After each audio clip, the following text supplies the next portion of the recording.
हमारे चैनल को सब्सक्राइब करें और बेल आइकन दबाएं। हाय, मैं हूं आदित्य श्रीवास्तव और आप मुझे अभिजीत के नाम से जानते हैं। For more episodes of CID, subscribe to Live Crime and hit the bell icon.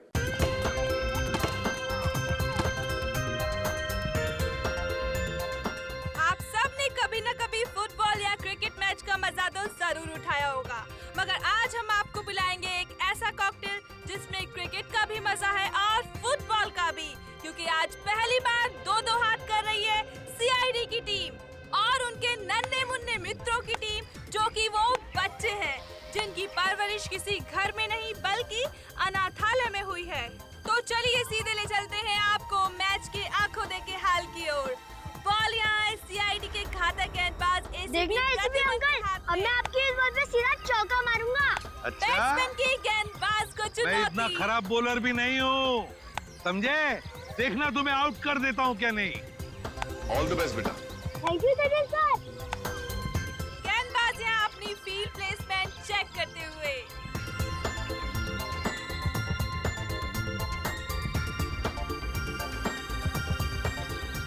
और अब रेडी? गेंद फेंकने को पूरी तरह तैयार। और ये बैट्समैन का शानदार शॉट। क्या ये छक्का जाएगा? ओह नो, ये तो बाउंड्री पे कैच पकड़ो, छोड़ना नहीं। सचिनिया चीते की छोड़ना फुर्ती के नहीं। साथ गेंद की तरफ भागते हुए और ये तंबू में घुस गए। ए, सीआईडी एक बार फिर से इस क्रिकेट मैच में नाकाम साबित हुए। अरे क्या सचिन, क्या छोड़ दिया? भाग! ये!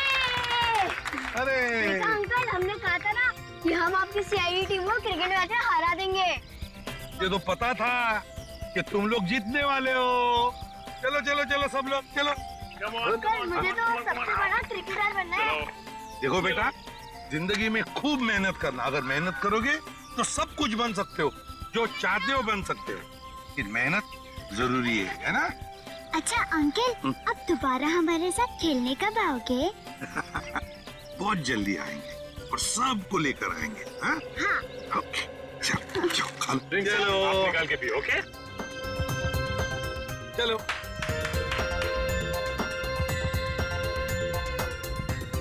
श्रेया, आजा, श्रेया लंच टाइम, सबको ले आओ। ओके। बच्चों चलो लंच ब्रेक, खाना खा लेते हैं। बॉल जंगल में गिर गई, मैं जा रही हूँ। मैं भी आता हूँ। अरे रुको, अकेले मत जाना, मैं आ रही हूँ। सॉरी। रोना नहीं। देखो, ये देखो, टीटी मर गई। देखो। गुड गर्ल, बहादुर बच्ची। जाओ, इशिता, इसे लेकर जाओ, मैं तारा और चिंटू को लेकर आती हूँ। जाओ। तारा, चिंटू, तारा, चिंटू। हाँ, चले गए। चिंटू, प्लीज बाहर आ जाओ। तारा,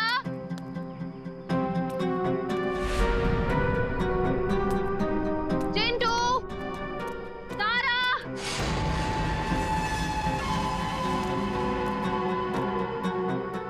चलो यार, भूख लग रही है। तारा, देखो एसीपी सर बहुत डांटेंगे। चिंटू,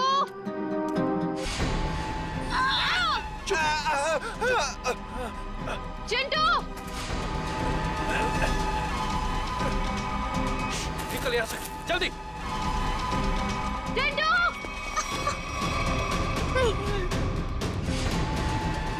ए,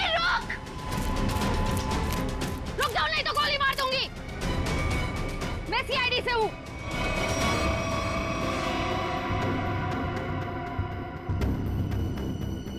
छोड़ दो बच्चों को, नीचे उतारो, नीचे उतार। छोड़ दे। ए,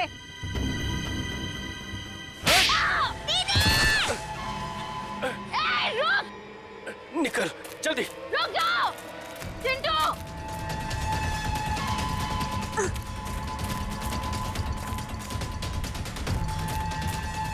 बचाओ दीदी, बचाओ। चुप। छोड़ दो बच्चों को, नहीं तो मैं तुम दोनों को नहीं छोड़ूंगी। रास्ता छोड़ हमारा। उतारो नीचे। तारा चिंटू भागो यहाँ से। हम आपको अकेले छोड़कर नहीं भागेंगे। भागो यहाँ से। हम आपको छोड़कर नहीं जाएंगे।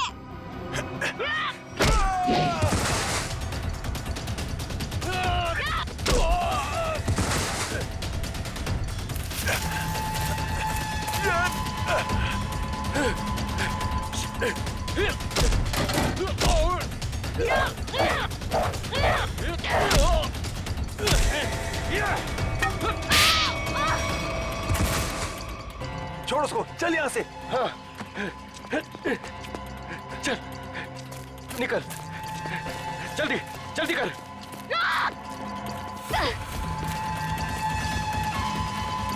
जल्दी। बचाओ दीदी।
जल्दी कर।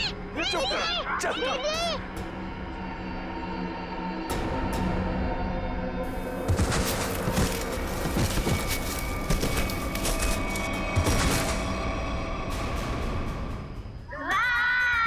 बाय बाय बाय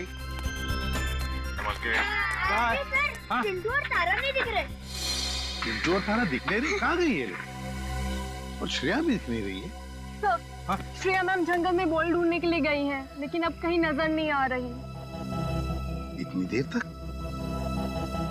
काम करते हैं, जंगल में घुसते हैं। हाँ?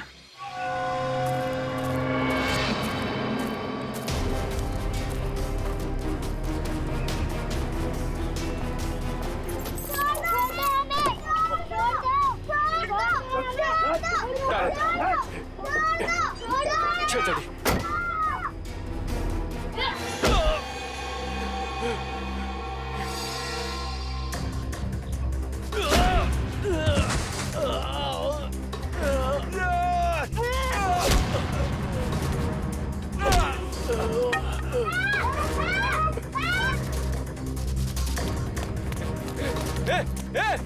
बैग बैग क्या करिए? बैग बैग छोड़, निकल यहाँ से। चल जल्दी कर, चल।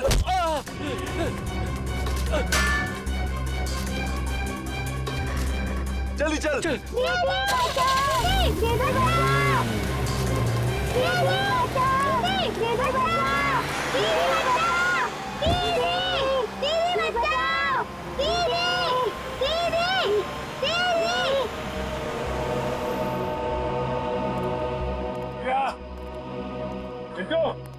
श्रेया, तारा, श्रेया, चिंटू, श्रेया, चिंटू। सर, हाँ, धीरे के साथ। क्या सच? सर यहाँ पे खून की बूंदें पड़ी हुई।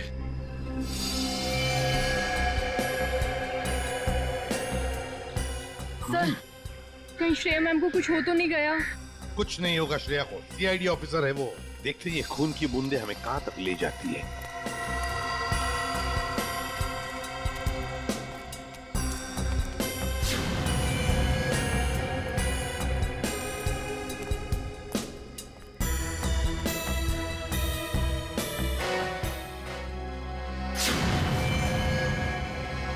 सर वो रही श्रेया।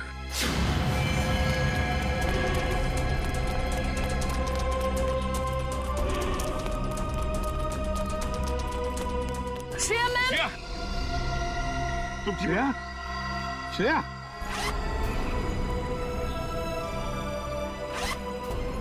श्रेया श्रेया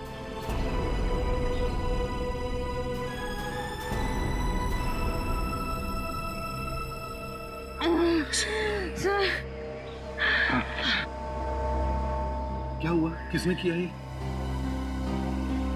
क्या हुआ? ब्रीफकेस। ब्रीफकेस? हाँ सर, कौन सी ब्रीफकेस? वो ब्रीफकेस उधर। सचिन देखो जरा, जा। श्रेया किसने किया ये? बच्चे कहाँ हैं? कहाँ है बच्चे? सर वो सरदार और चिंटू को 2 गुंडे उठाकर लेकर गए थे। तुमने देखा उनको? चेहरे देखे उनके? नहीं सर, उन्होंने मास्क पहने हुए थे। एक व्हाइट कलर की वैन में दोनों बच्चों को उठाकर लेकर गए वो।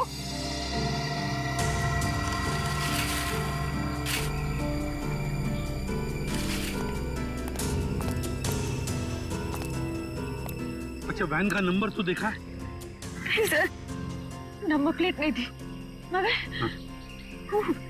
राइट साइड की टेल लाइट टूटी हुई थी सर। पेट्रोल की van, right side tail light टूटी हुई थी ना। इशिता, जल्दी से सारी चेकमेट कर तुलना को पर फोन करो और इस गाड़ी के बारे में बताओ, सब कुछ डिटेल में बताओ जल्दी। हाँ सर, मैं दोनों बच्चों को बचा नहीं पाई।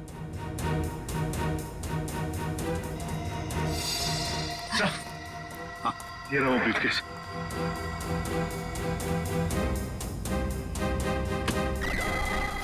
माय गॉड,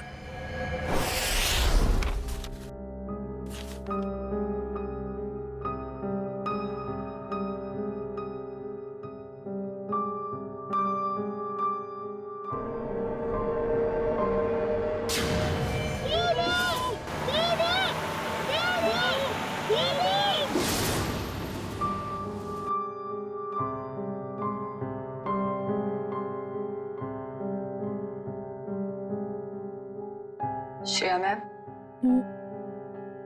कुछ दिन सेहत का ध्यान रखिएगा। सर पर भी काफी जख्म आया है। ये जख्म तो भर जाएंगे तेरे। बच्चों को मैं गुंडों से बचा नहीं पाई। इस बोझ को मैं कभी झेल नहीं पाऊंगी। श्रेया, क्या कर रही हो तुम? ऐसा मत सोचो, उन बच्चों को हम बहुत जल्द ढूंढ निकालेंगे। और फिर तुमने वो ब्रीफकेस छीन लिया हाथ से उसके। एक बार डॉक्टर सारों के उस ब्रीफकेस से कोई सॉलिड सबूत निकाल लें, उन बच्चों तक हम बहुत जल्दी पहुंच जाएंगे। हाँ डॉक्टर साहब, कुछ मिला क्या? किसी औरत का हाथ है, हाथ पर मेहंदी लगी हुई है और नाखूनों पर नेल पॉलिश। डॉक्टर साहब, ये सब हमें पहले से पता है, कोई खास डिस्कवरी हो तो बताइए। हाँ है ना, लगता है इस औरत ने हाल फिलहाल में ही मेहंदी लगाई है, क्योंकि मेहंदी का रंग बहुत गाढ़ा है। ये डिस्कवरी है? अरे ये सब पहले से पता है सर, कुछ और अभी नहीं पता लग सकता यार। मजाक है क्या सब कुछ यार? पहले इस हाथ को लेबोरेटरी में भेजो, फॉरेंसिक लैब में, वहां पर डीएनए टेस्टिंग होने दो, उसके बाद पता लगेगा ना यार। बहरहाल फिलहाल तुम इतना तो पता लगा सकते हो कि जहां से ही हाथ मिला है वहां पर कोई शादी ब्याह हुआ है क्या? ये पता लगाने के लिए मैं वंश को पहले ही भेज चुका हूँ। वेरी गुड, बहुत अच्छा किया। तो अभी मैं भी चलता हूँ। और हाँ, अगले 12 घंटे तक मेरी लैब में कोई मुझसे कुछ पूछने के लिए नहीं आएगा, अंडरस्टैंड? ठीक है सर, नहीं पूछेंगे। जब तारिका जी है तो आपसे क्यों पूछें? ये डॉक्टर साहब कमाल है, गुस्सा बस नाक पे रखता है इनके। सर, मुझे तो लगता है उन बच्चों ने शायद जुर्म को होते हुए देख लिया, तभी तो वो गुंडे उन्हें अपने साथ ले गए। बात तो ठीक है रेडी, वरना अनाथ बच्चों को कोई पैसों के लिए तो किडनैप करेगा नहीं। हेलो, क्या नहीं गुजरी? ओके, ठीक है, श्योर, थैंक यू। क्या हुआ? सर, उस टोल नाके से अब तक कोई ऐसी गाड़ी गुजरी नहीं है जिसकी एक टेल लाइट टूटी हुई हो। अच्छा सर, कहीं ऐसा तो नहीं कि उस गाड़ी वाले ने लाइट को रास्ते में ही रिपेयर करवा दिया हो? बच्चों को गाड़ी में रख के वो लोग रास्ते में गाड़ी रोकने की गलती नहीं करेंगे। शायद उनका अड्डा आसपास ही है, जहां जाने के लिए टोल नाके से गुजरने की जरूरत नहीं पड़ती। सर उस इलाके के पास एक हवेली है जहाँ पिकनिक के दौरान सगाई का फंक्शन चल रहा था। सगाई का फंक्शन? फिर तो हो सकता है ये हाथ उस सगाई के फंक्शन में से ही किसी लड़की का हो। जी हाँ, कल रात हमारी भतीजी प्रियंका की सगाई थी। फिर तो काफी लोग आए होंगे यहाँ। जी नहीं, सिर्फ परिवार वाले थे। सारे परिवार वाले अभी यहाँ पर हैं? हाँ, सिवाय प्रियंका के। आप? मैं प्रियंका का मंगेतर डॉक्टर रमन। रमन जी, प्रियंका क्यों नहीं है? वो दीदी इस वक्त अपने कमरे में सो रही हैं। देखिए, हमारा उनसे मिलना बहुत जरूरी है। पर बात क्या? रमन जी, आप हमें सिर्फ उनका कमरा दिखा दीजिए प्लीज। आइए, चलिए।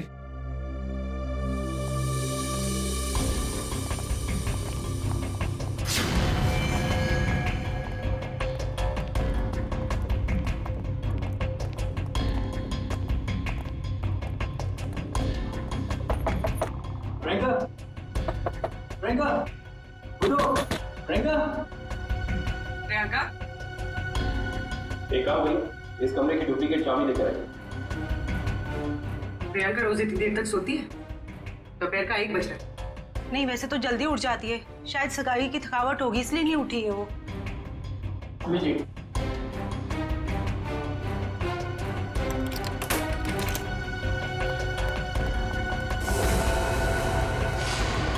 प्रियंका, प्रियंका, प्रियंका का हाथ कहाँ गया? प्लीज आप बाहर चलिए। Sir please. Sir, she is dead.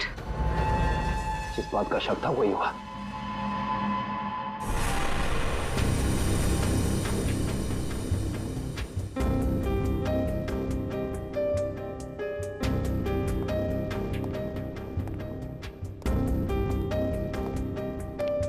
Sir, खून सिर्फ इस बेड पर है, कमरे में और कहीं नहीं। और सर, कमरे का सामान भी बिखरा हुआ नहीं। सर इसका मतलब जब प्रियंका सो रही थी तभी खूनी ने उसका हाथ काटा। पर जब इसका हाथ काटा होगा तो ये चिल्लाई तो होगी ना? चिल्लाती कैसे निखिल? उसकी गर्दन के निशान साफ बता रहे हैं कि खूनी ने पहले गला दबाकर उसकी जान ली और फिर उसका हाथ काटा। पर अगर खूनी ने प्रियंका को मार ही डाला था, फिर उसका हाथ क्यों काटा? और हाथ काट के उसे ब्रीफकेस में क्यों लेके जा रहा था? एक काम करते, इस कमरे की सही से तलाशी लेते।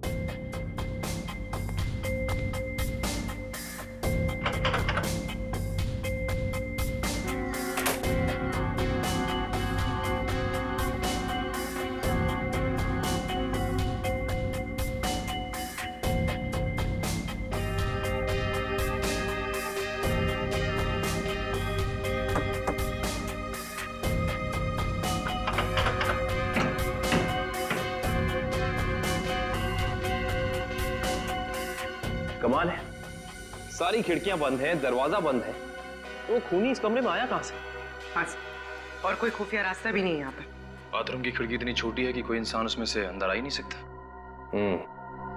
इसका मतलब खूनी जो कोई भी है वो अंदर का ही है। वो चुपचाप दबे पांव कमरे में आया, खून किया, फिर आराम से चला गया। आज ही मैंने उसे अपने क्लिनिक से कई बार फोन किया, पर उसने फोन पिक नहीं किया। मुझे उसी समय समझ आना चाहिए था। नियति को कौन बदल सकता है? किसी का खून होना नियति की बात नहीं, बल्कि जुर्म होता है। अब ये बताइए कि इस कमरे में सगाई के बाद प्रियंका से मिलने कौन कौन आया था?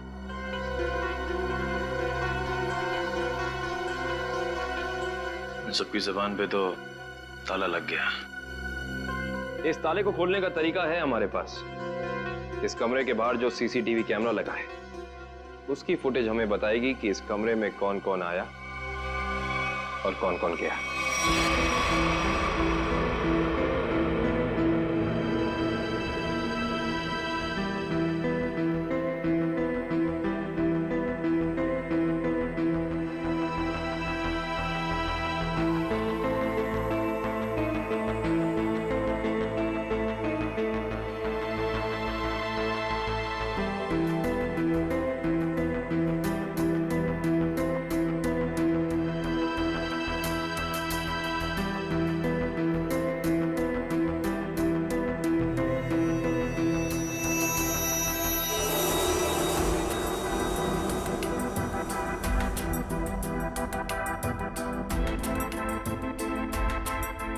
थोड़ा फॉरवर्ड करना पूरी।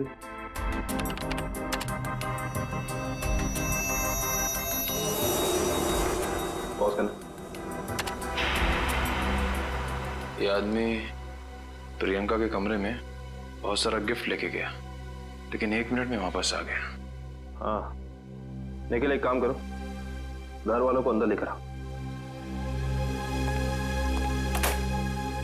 आप लोग प्लीज थोड़ा अंदर आइए।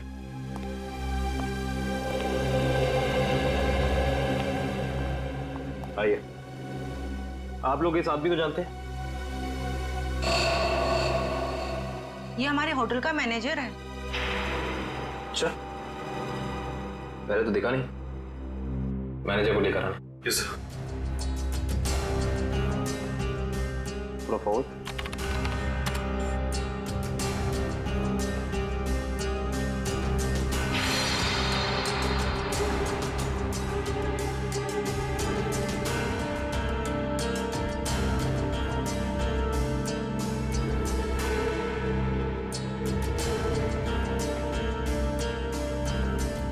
वो भी थोड़ा फॉरवर्ड कर।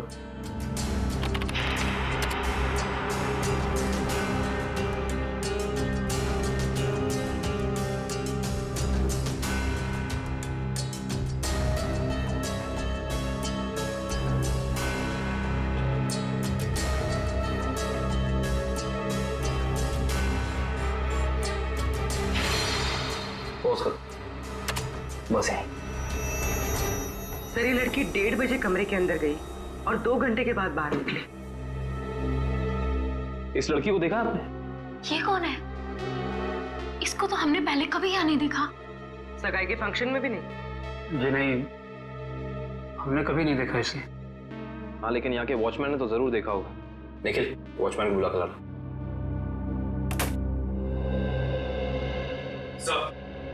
सब जगह देख लिया, मगर मैनेजर कहीं मिला नहीं सर। मिला नहीं? सुबह तो यही था, शायद मार्केट गया होगा सब्जी लेने के लिए। कमाल है, पहली बार सुन रहा हूँ कि इतने बड़े होटल का मैनेजर बाहर सब्जी लेने जाता है। ये इस होटल के वॉचमैन, क्या नाम है? रिंकू। रिंकू जी, इस होटल के मैनेजर को तुमने यहाँ से बाहर जाते हुए देखा था? नहीं सर। इस लड़की को देखा था? हाँ सर, ये तो वही लड़की जो कल रात प्रियंका मैम से मिलने आई थी। क्या कोई भी अरे घर आएगा प्रियंका से मिलने तो तुम्हें अंदर जाने दिया? नहीं साहब, हमने पहले प्रियंका मैम को फोन किया उनके रूम में, उन्होंने बोला आने दो, तो हमने आने दिया। इसका मतलब प्रियंका इस लड़की को जानती थी, और आप लोग कह रहे हैं कि आप इस लड़की को जानते नहीं।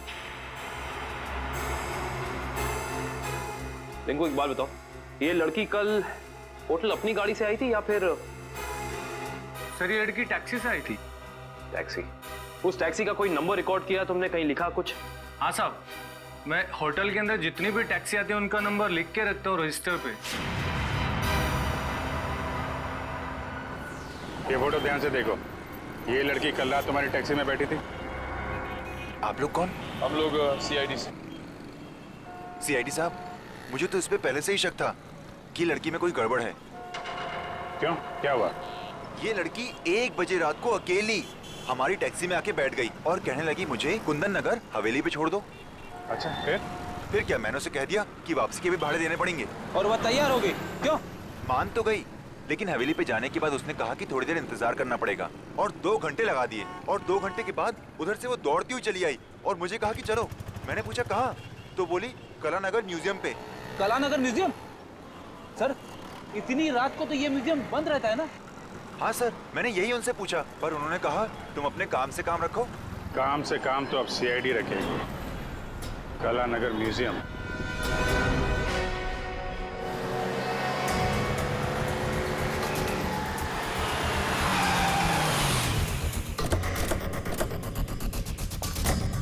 टोल नाके से पहले यही वो घना जंगल है जहाँ पे वैन छिपाई जा सकती है। हाँ सचिन, वैन यहीं कहीं होनी चाहिए, चेक करना पड़ेगा।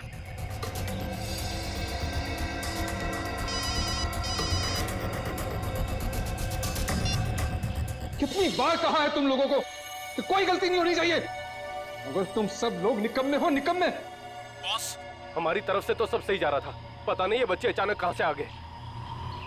हमें कुछ समझ में नहीं आया, इसलिए हम बच्चों को उठाकर हमारे साथ में ले आए। तो अब मुझसे क्या चाहते हो? उन बच्चों को अपनी पीठ पर बिठाकर घोड़ा घोड़ा खेलूं? एक काम करो, आग लगा दो उस वैन को, बच्चों के साथ ही। ना रहेगा बांस, ना बजेगी बांसुरी। क्या बच्चों को जला दूं? सुना नहीं मैंने क्या कहा? हाँ बॉस। एक से बढ़कर एक बेवकूफ पाल रखे हैं मैंने। चिंटू, हमें कुछ करना आएगा, वरना पता नहीं ये बुरे अंकल हमारे साथ क्या करेंगे। इस आदमी के सीने में दिल है या पत्थर? कितनी आसानी से कह दिया कि बच्चों को जला दे। अरे तो हम कौन से महात्मा हैं? बॉस ने कहा है तो कर देते ना। चल ठीक है।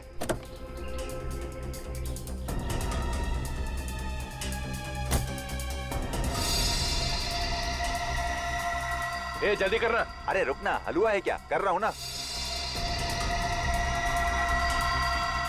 ये ले पकड़। चल जल्दी से डाल।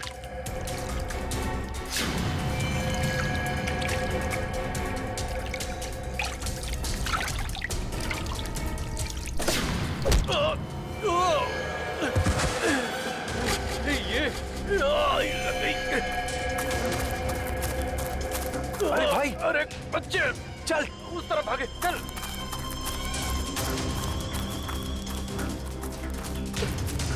जल्दी कर।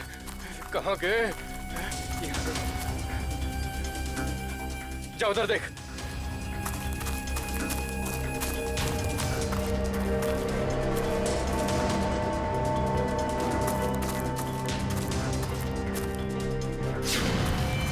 अरे वो देख, वो रहे। पकड़, चल चल चल जल्दी।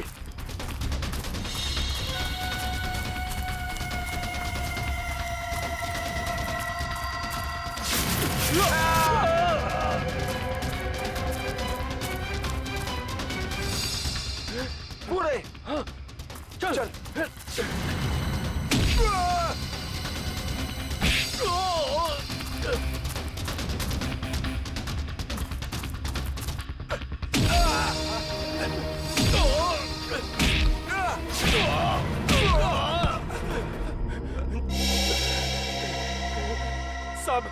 साहब हमने जो कुछ भी किया पैसे के लिए किया साहब। हम असली गुनहगार नहीं है साहब।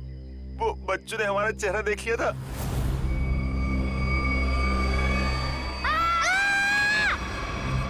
इसलिए हम उन्हें अपने साथ उठा लाए। कौन है असली गुनहगार? बोल, नाम बता उसका। हमने उसका चेहरा नहीं देखा साहब, क्योंकि वो गाड़ी में आया था और पैसे देके चला गया साहब। गाड़ी में आया था तो उसका गाड़ी नंबर, मोबाइल नंबर, घर का नंबर कुछ तो याद होगा। साहब उसका मोबाइल नंबर है मेरे पास। देखो, जल्दी निकल। देता हूँ साहब। ये वाला सर। है कौन ये मिस्टर एक्स? सर इस म्यूजियम में पहले आप आ चुके हैं?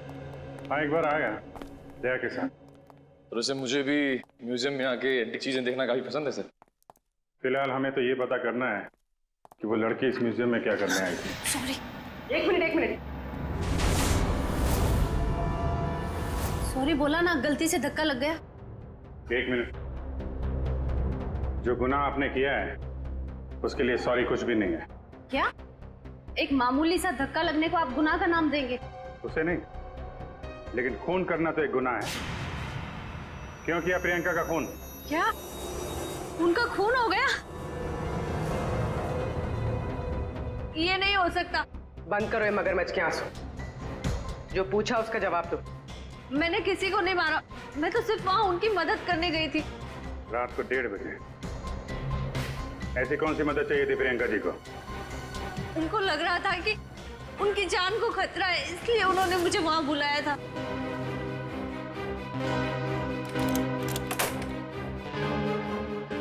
थैंक गॉड तुम आ गई। मगर हुआ क्या? इतनी रात गए बुलाया, क्या हुआ? कुछ तो बताओ, क्या हुआ? तुम इतनी टेंस क्यों नजर आ रही हो? मेरी जान को खतरा है। क्या? मगर किससे? ये सब बातें करने का बिल्कुल वक्त नहीं है। ये बताओ, जो सामान मैंने तुमसे मंगवाया था तुम लेकर आई हो, अब फटाफट मेरे लेफ्ट हैंड का प्रिंट ले लो। Do it fast.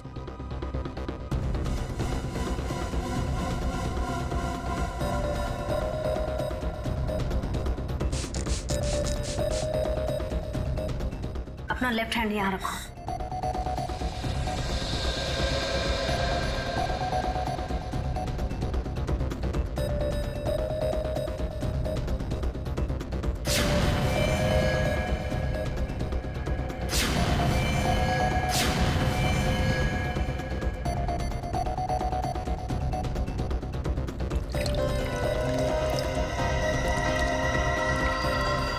देखो, अभी तक तुमने मेरी बहुत मदद की है। मेरा एक और काम कर दोगी प्लीज? काला नगर के म्यूजियम में जाके ये हैंडप्रिंट और अंगूठी मिस्टर सुमेश को जाकर दे देना प्लीज। पर ये सब क्यों? ये सब मैं तुम्हें अभी नहीं बता सकती। तुम अभी जाकर म्यूजियम में मिस्टर सुमेश को मिलोगी। जी राजकुमारी जी। और सुनो, काम हो जाने के बाद ये अंगूठी मेरे सिवाय किसी को मत देना। अगर मुझे कुछ हो जाए तब भी नहीं, ओके?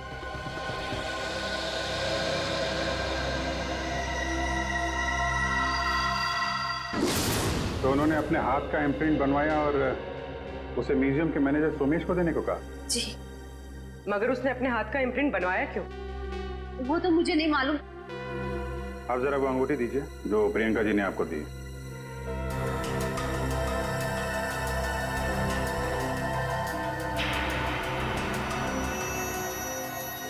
ये तो काफी अनमोल लगती है। सर, ये अंगूठी, वो कटा हुआ हाथ, ये म्यूजियम, सब कुछ समझ में नहीं आ रहा है। इसका जवाब तो अभी ये मैनेजर सोमेश जी देंगे। ये बहुत प्रसिद्ध और पुरानी पेंटिंग है। राजा रवि प्रताप ने इसे बनवाया था। इस तरह की कलाकारी करने का उसे बहुत शौक था। Mister Somesh. Yes. CID. CID? क्या बात है सर? जरा इधर आइए, आपसे कुछ बात करनी थी। कीजिए ना सर, मुझसे कोई गलती हुई क्या? नहीं, वो बात नहीं है। आप जरा ये अंगूठी देखिए, इसे पहचानते हैं? जी हाँ, ये राजकुमारी प्रियंका जी की अंगूठी है। आपके पास कैसे आई? ये हमें रागनी ने दी है। अभी गई है ना म्यूजियम से बाहर। वो ये अंगूठी और राजकुमारी के हाथों का इम्प्रिंट लेके आई थी, है ना? जी हाँ, इस म्यूजियम में काफी सारे राजघरानों के जो यहाँ के ट्रस्टीज हैं, उनके पर्सनल लॉकर्स हैं। जब कभी खास एग्जीबिशन होता है तभी हमारे लॉकर में रखे हुए पुश्तैनी हीरे जेवरात हम उसमें पेश करते हैं। लेकिन लॉकर्स खोलने के लिए लॉकर्स के मालिक को आना पड़ता होगा ना यहाँ पे? जी नहीं, ये जरूरी नहीं। कभी कभी मालिक अपने खास आदमी को भेजकर लॉकर खुलवाते हैं, क्योंकि यहाँ फुल सिक्योरिटी है और हर एंटीक रजिस्टर है। I see। हम वो प्रियंका जी का लॉकर देख सकते हैं? क्यों नहीं, आइए।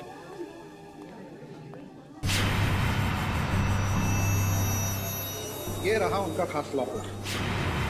प्रियंका जी के हाथ का इम्प्रिंट इसका पासपोर्ट था। सर, इसलिए प्रियंका का हाथ? क्या हुआ? नहीं, कुछ खास नहीं। आप ये बताइए, अभी इसका पासवर्ड, नया पासवर्ड क्या है? सॉरी सर, ये तो कॉन्फिडेंशियल है, मैं नहीं बता सकता। ये आपको बताना पड़ेगा, क्योंकि प्रियंका का खून हो गया। और? जी हाँ। और खूनी तक पहुंचने के लिए हमारा ये जानना बहुत जरूरी है कि इस लॉकर में क्या है, और प्रियंका ने अपना पासवर्ड जल्दबाजी में क्यों बदला। प्लीज। आपके पास जो अंगूठी है, यही नया पासवर्ड है। अंगूठी? ये पासवर्ड है? जी हाँ। आप जरा ये लॉकर खोलिए।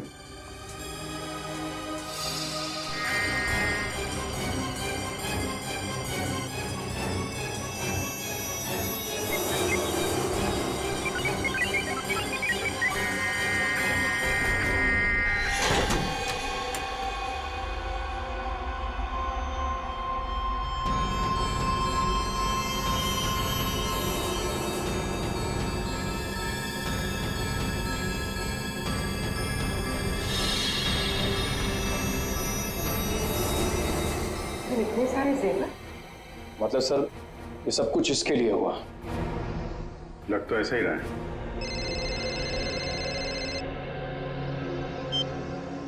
हाँ बताओ। गुंडों के पास से जो नंबर मिला था वो कुंदनपुर के होटल के मैनेजर का है? Very good, very good. नहीं, मिलते हैं उससे मिलते हैं।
चलो अच्छा हुआ घर पे पहुंच गया।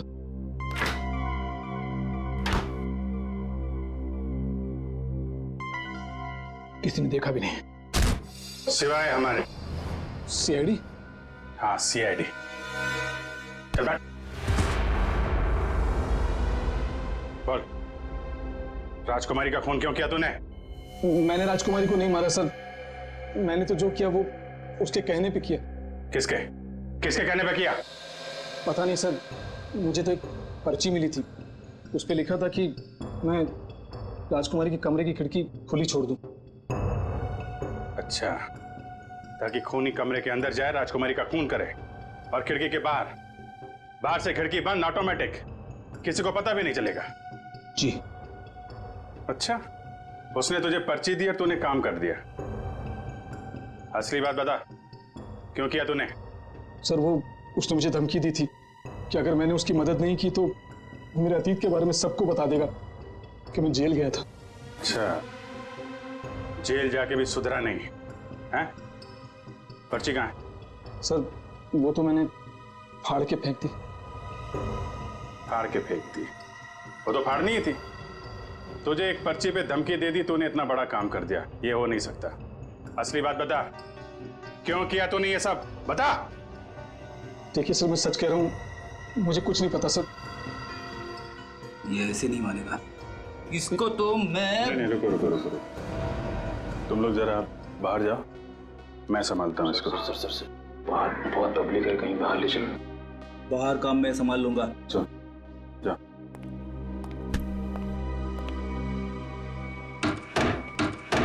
देख, ये क्या कर रहा है? देख रहा, हमें मालूम ही है तूने किसी के कहने पे किया है, और वो कौन है वो तो हम पता लगा ही लेंगे।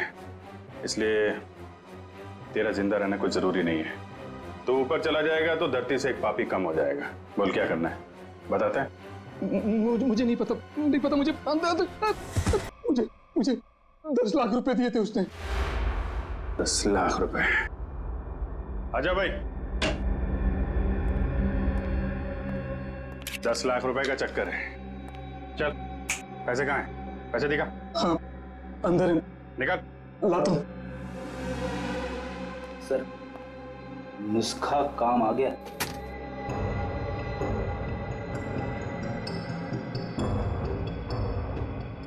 सर इसमें से तो अजीब सी गंध आ रही है, जैसे हॉस्पिटल में दवाइयों की आती है।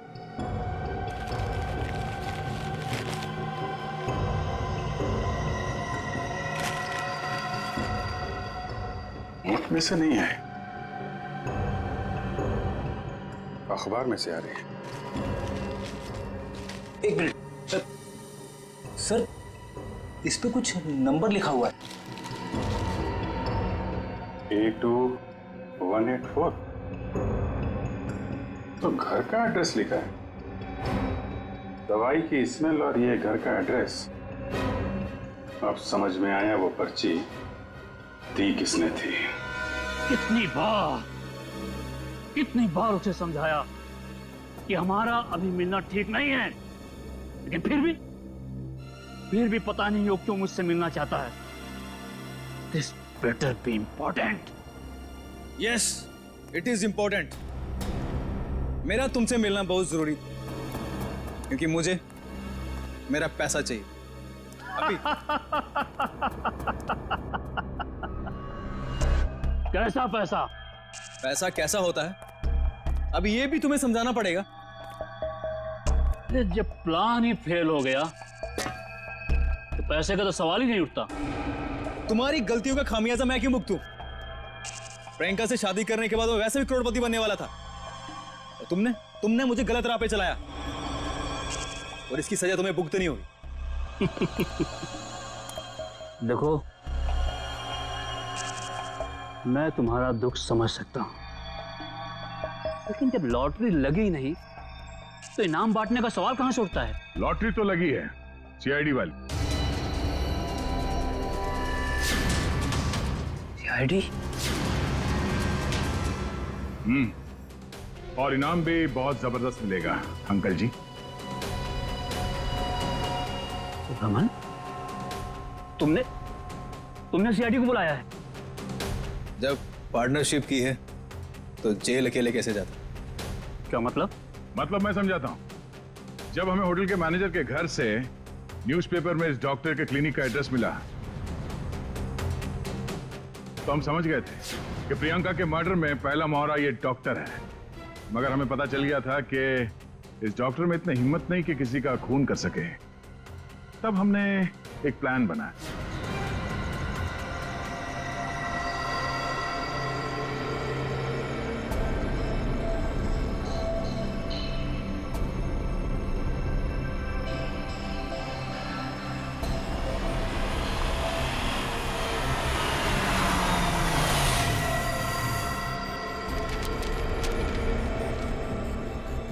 तुम्हारा भांडा फूट चुका है।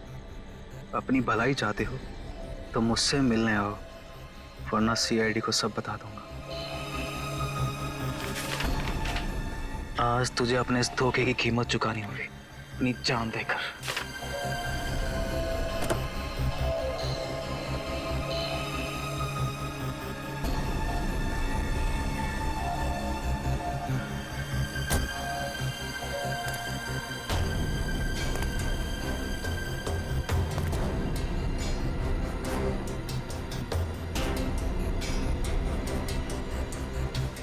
कहाँ हो तुम?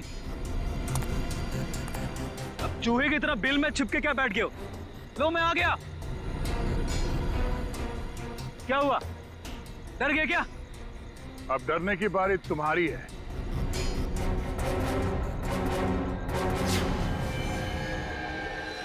तो रमन, राजकुमारी प्रियंका के होने वाले दूल्हे,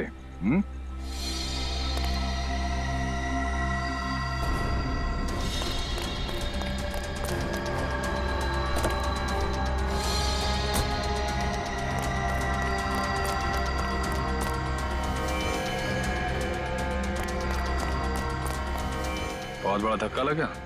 हम यहाँ पे देख के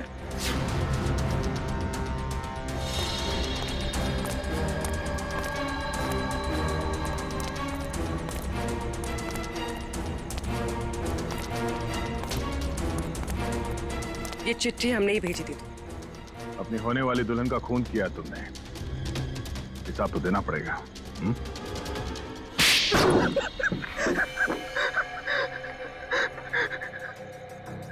ठीक कह रहे आप लोग, हमने ये सब प्रियंका की दौलत पाने के लिए किया था। हाँ, और अब फटाफट अपने पार्टनर का नाम बता दे जिसके साथ मिलके तूने ये पूरी खिचड़ी पकाई है। चलो, अब फांसी के फंदे के लिए तैयार हो जाओ। अरे इसके पहले मैं तुम लोग को ऊपर पहुंचा दूंगा।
अरे अंकल जी, जेल यहाँ से बहुत दूर है, उम्र भी हो गई है, भाग नहीं पाएंगे।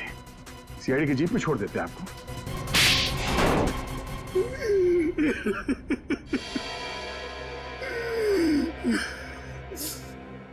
कहने को तो प्रियंका मेरी भतीजी थी, लेकिन भाई साहब की मौत के बाद मैंने ही प्रियंका को पाल पोस कर बड़ा किया, एक बाप का फर्ज निभाया। लेकिन बदले में मुझे क्या मिला?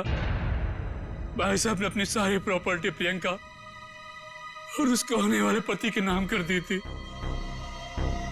इसलिए प्रियंका के होने वाली पति को भी तुमने अपने प्लान में शामिल कर लिया।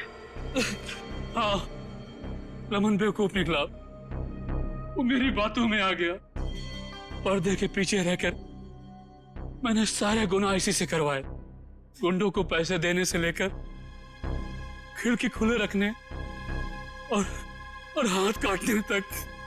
मगर प्रियंका को भनक लग गई थी कि उसकी जान को खतरा है, इसीलिए उसने अपना पासवर्ड चेंज कर लिया और तुम लोगों के प्लान पे पानी फेर दिया। क्यों? हमें पता भी नहीं था कि उसने मेरी और अंकल की बातें फोन पे सुन ली है।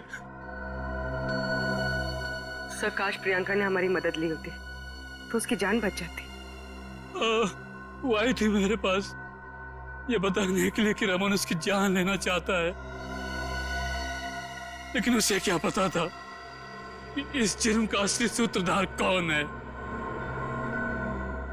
एक बार भी शर्म नहीं आई तुम्हें? अपने स्वार्थ के लिए अपनी भतीजी की जिंदगी उजाड़ दी तुमने। तुम जैसे लोगों के लिए तो फांसी भी कम है।